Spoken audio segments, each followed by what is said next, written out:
started to focus on these other opportunities, other deals, and obviously deal flow kind of waned a little bit.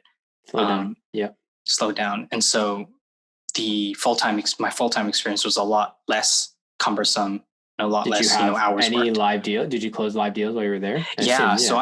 So I got super lucky because the group was in a stage where like live deals were few and far between. Yeah. Few and far between. Yeah. We actually closed the Wheelabrator Technologies, which was sold to Macquarie Infrastructure Partners, and it's a waste to energy plant. Okay. So it's kind of like a hybrid power industrials deal, which was actually super cool to work on.